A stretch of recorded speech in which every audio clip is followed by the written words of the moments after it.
ने धुंधले तौर पर देखा। एक छाया मिठुन के मुंह पर झुकी हुई है, शरीर इंसान जैसा, लेकिन मुंह का आकार अवास्तविक रूप से बड़ा, ठीक जैसे कोई मुखौटा पहना हो। रवि डर यहीं से शुरू होता है। पश्चिम बंगाल के बांकुड़ा जिले के एकदम आखिरी छोर पर छोटा सा एक गांव भैरवडंगा, जहां सांझ ढलते ही अंधेरा चारों तरफ को निगल लेता था। वहां से काफी दूर पैदल चलने पर जंगल के अंदर था बूढ़े मलिक का आश्रम। आश्रम कहने को तो था, लेकिन असल में वो एक जर्जर कुटिया थी, जिसके चारों ओर जंगल घना था। अब इस आश्रम में कोई नहीं रहता था, लेकिन एक जमाने में बूढ़ा मल्लिक, जिसके प्रसिद्ध छाव के मुखौटे बनाने की थी, उसका ठिकाना यही आश्रम था। एक चला घर के पास ही उसके मुखौटे बनाने का एक और छोटा सा घर था। कई साल पहले अचानक ही बूढ़ा मलिक गायब हो गया।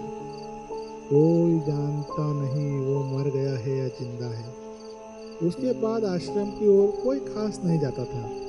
मुखौटे बनाने का घर उस दिन से बंद पड़ा था। गांव वाले चर्चा करते थे कि मलिक तो जीवंत मुखौटे बना सकता था। लोगों के मुंह से यह भी फैल गया कि वो मुखौटा ही मलिक को निकल गया, और उसके बाद से कोई उस ओर नहीं जाता था। 21 साल का नौजवान गोपाल शहर के पुराने ऑक्शन हाउस में काम करते हुए बोला, मैं रात को मलिक के आश्रम में जाके रहूंगा। वहाँ जो मुखौटे पड़े हैं वो तो ऐसे ही पड़े पड़े सड़ रहे हैं, उन पे धूल जम रही है, खराब हो जा रहे हैं। उनको अगर मैं बेच पाया तो मेरी अच्छी खासी कमाई हो जाएगी। अगर तुम सब भी मेरे साथ आए तो उस कमाई का एक हिस्सा तुम्हें भी मिलेगा। और अगर हम वहाँ पे एक रात रुक पाए तो जो भूत प्रेत की अफवाह है वो भी खत्म हो जाएगी। तो क्या कहते हो? अरे दूर, कुछ नहीं होगा। ये सारे अभिशाप अभिशाप गांजाखोरी है। इस फायदे की बात को एक बार सोच। ऐसे पुराने मुखौटे अगर बिक गए तो कितने पैसे की कमाई होगी, एक बार सोचा है? आखिरकार गोपाल के साथी बने उसके दो दोस्त मिठुन और राजीव। उन तीनों ने मिलकर फैसला किया कि वो रात आश्रम में काटेंगे। गांव के बाकी लड़के डर गए, लेकिन किसी ने उन्हें रोकने की हिम्मत नहीं की। सुनो, हम लाइट, खाना, टॉर्च, मोबाइल सब साथ ले जा रहे हैं। अगर कुछ हुआ तो भाग आएंगे, इतना डरने की क्या बात है। चलो। शाम के थोड़ा पहले वो मलिक आश्रम पहुंच गए।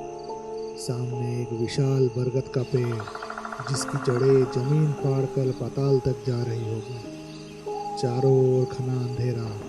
कुटिया में घुसकर उन्होंने देखा जमीन सफेद राख से ढकी हुई है। घर के एक कोने में पुराना लकड़ी का संदूक, एक कोने में फटी चादर, और दीवार पर सजे करीब 10 से 12 मुखौटे। अंधेरा हो रहा था, इसलिए उन्होंने ज़्यादा देर न करके मोमबत्ती जलाई और घर के एक कोने में बैठ गए। रात और गहरी हुई तो चारों ओर के जंगल से सियारों के भौंकने की आवाज आई। गोपाल ने घर का दरवाजा अच्छे से बंद किया और एक एक करके दीवार से मुखौटे उतार उतार कर देखने लगा। आखिर श्रावण की हवा में बारिश की महक लगी हुई थी। आसमान में धीरे धीरे बादल जम रहे थे।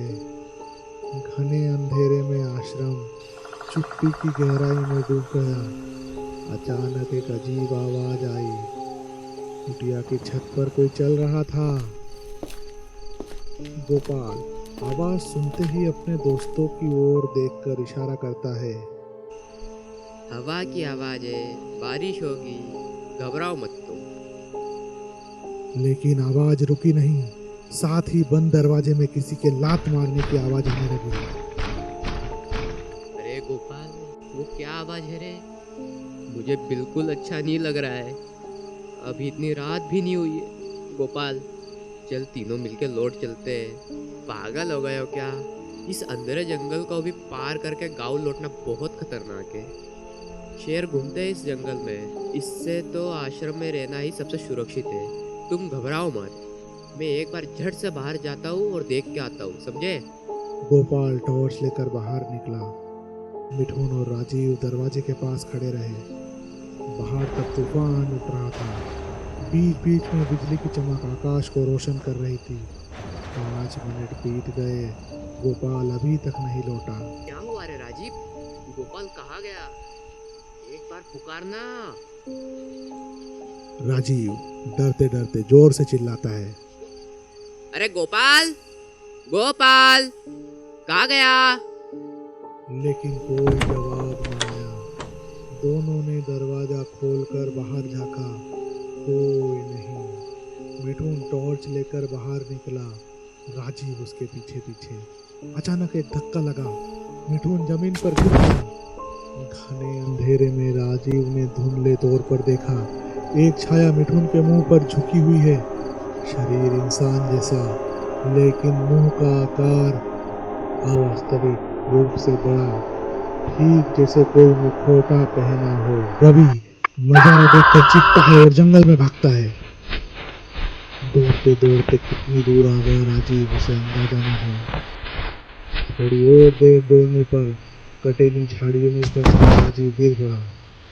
ठीक उसी वक्त आकाश कांप उठा, बादल गड़गड़ाहट हुई। उसी चमक में राजीव ने देखा, उसके सामने एक आदमी खड़ा है। गोपाल, तुम आवाज, आंखें स्थिर।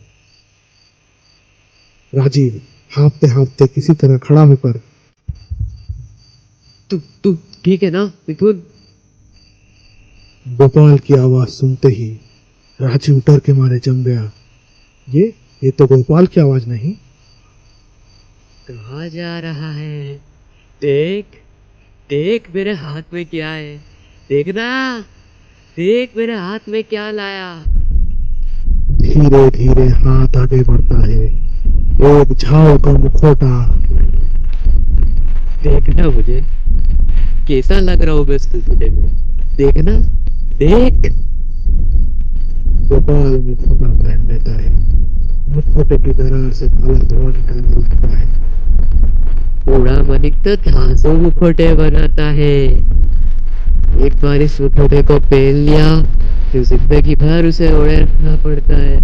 राजीव, राजीव तू पहनेगा ना ये मुखौटा? पहनेगा ना? राजीव के गले से सिसका निकल रही थी। 2 मिनट तक की भी अब ताकत नहीं बची थी। आखिरी बार राजीव ने छिपने की कोशिश की, लेकिन अब तक बहुत देर हो चुकी थी। मुखौटा पहना वो शरीर धीरे धीरे राजीव के मुंह पर झुक गया, और साथ ही बादलों की गड़गड़ाहट के मुकाबला करते हुए जोरदार बारिश शुरू हो गई।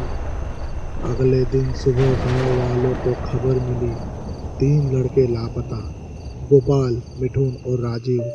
उन्होंने ढूंढने की कुछ हिम्मती लोग जंगल में घुसे। सारी रात बारिश से जंगल के रास्ते कीचड़ से भर गए।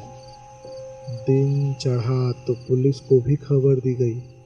पुलिस ने सारा इलाका छान लिया। आखिरकार जंगल के अंदर बूढ़े मल्लिक के आश्रम में आकर देखा, जमीन पर एक 3 सेल की टॉर्च पड़ी है। कुटिया के अंदर बिल्कुल खाली।